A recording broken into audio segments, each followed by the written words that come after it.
Good evening, everyone. It's Saturday, November 13th, 2010, and this is me and Josh's winter forecast for the 2010-2011 winter season. And this is Mike, the big weather nut. And this is Josh, the junior weather nut. And we will move right along to our graphics here and show you what we believe is going to happen this winter. Now here's our very childish map that we drew, but we've actually put a little humor into it because it does look like a second grader did this. But trust me, it's the writing does not reflect our intelligence. Anyway, we have drawn this map up so that second graders and kindergartners can understand what's going on. We want to make it easy and understandable for everybody. But let's get right to this.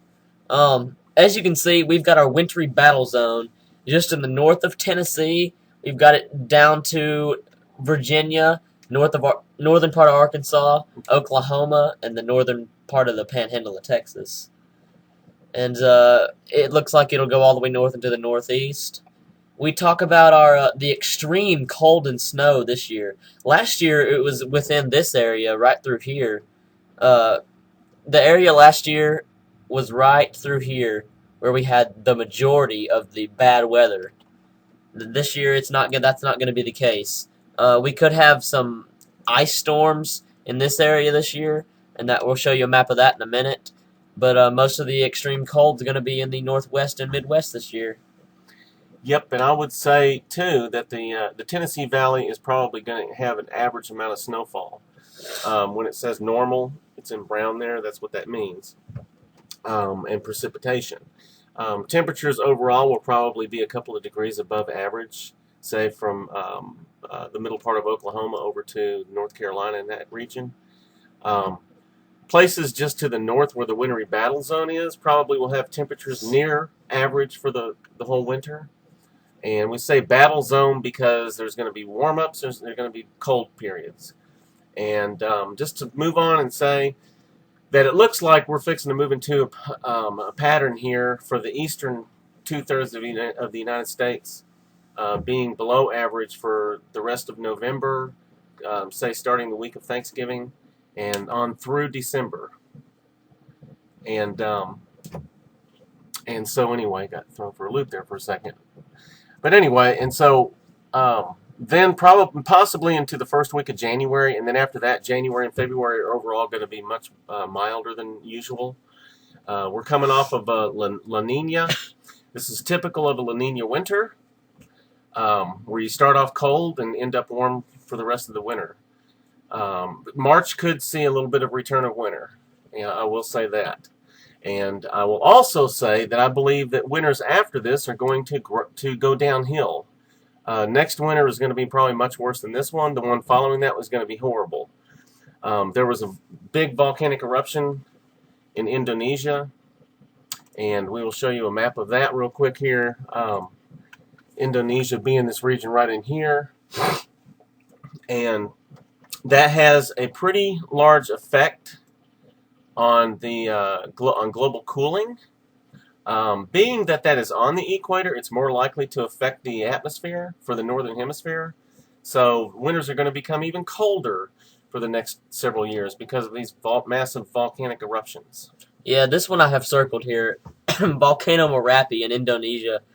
It had a massive eruption about a week ago. It killed a lot of people, and the ashes are still falling, actually.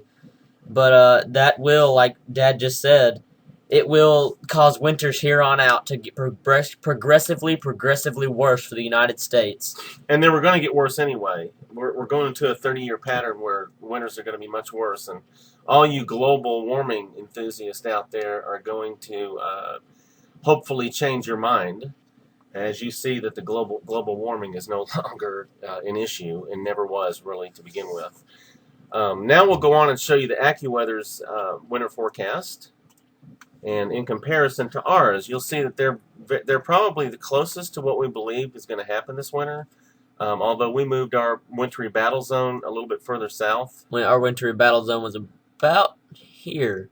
Yeah. That was a little bit of crooked line, but that's where it was. A little bit further south. And we also moved the winter's worst cold and snow a little bit further south to include pretty much the whole state of Wisconsin and the northern tier of the Michigan area.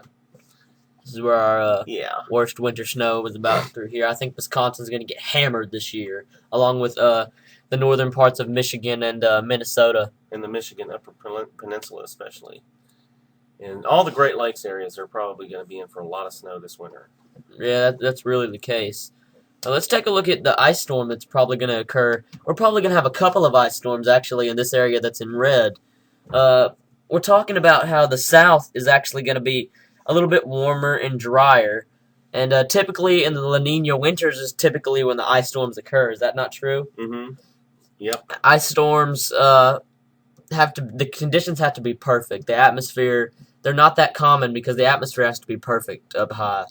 The temperature's got to be right around 32 degrees, and the temperatures on the ground have to also be that way. Well, the temperature on the ground has to be around 32 degrees or just below, and then the temperature in the slightly above in the atmosphere above, say maybe so many thousand feet, has to be there has to be an area of warm above freezing temperatures. So, and then above that, freezing again, because it starts off as snow, then melts into the warmer layer, and then gets down to the surface where we are, where it's freezing or below, and refreezes on the surface. So it does take the proper conditions for that to happen, which is not a real common event. Yeah, that's with sleet and ice, by the way. But I would say also that I think the biggest threat is probably in the North Carolina, Virginia, South Carolina, and northern Georgia areas. I'd be most concerned if I lived in those areas. The Tennessee Valley, of course, does stand a chance of having an ice storm this year. I would look out in December, and I would also look out for possibly later in February for these events to occur. Yeah, let's take a look at an ice storm here. I do not have documented when this was, but as you can see, this is an awful ice storm. The trees are just coated in inches and inches and inches of ice. I remember this being this was on the Atlantic coast somewhere. And yeah, this is a bad ice storm. Typically, ice storms don't get this bad when they occur, but it's not that rare, actually. Well, and this wasn't just the ice storm. I will say that I do remember seeing pictures of this event.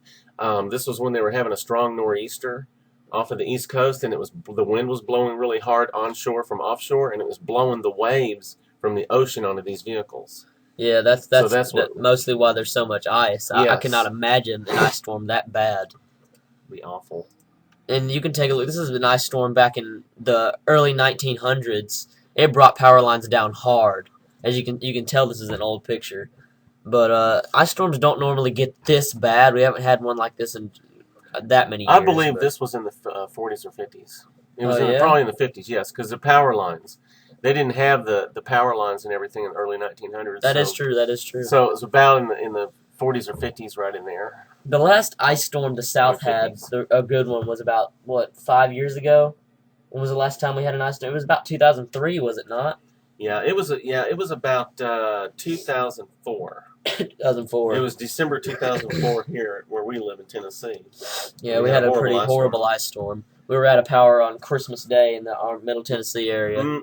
Yeah, we Or were it was Christmas Eve. now we were out of power a few days before Christmas, Mhm. and it lasted until we finally got our power on Christmas Eve in Yeah. the evening. That's okay, Josh. You were younger and you don't remember as well as I Yeah, do. true. Let's go Okay. ahead and take a look at... I think that's pretty much it, actually. Yeah, I think so. I think we're just about run out of maps here, but that's okay. Anyway, we just want to give y'all a heads up. We're going to stick with this forecast throughout the winter as Yes, an we overall forecast, but we will be having winter updates on a regular basis, We are. and We will update everyone in the southeast area as the chances for an ice storm develops. In this wintry battle zone, we will have times where it's warmer than others, and we will have times where there's some heavy snow chances, wet snow. I would also like to say that I hope that if you're in first grade that you understand this map as well. Yes. And kindergarten, don't want to rule them out. All right. Thank y'all so much for watching our videos, and everyone take care, and we will see how this plays out. Yes, everyone have a great evening, a great weekend, and a great winter, let's say that. Yeah, and enjoy the winter. It's the only winter you've got. Job starting quote.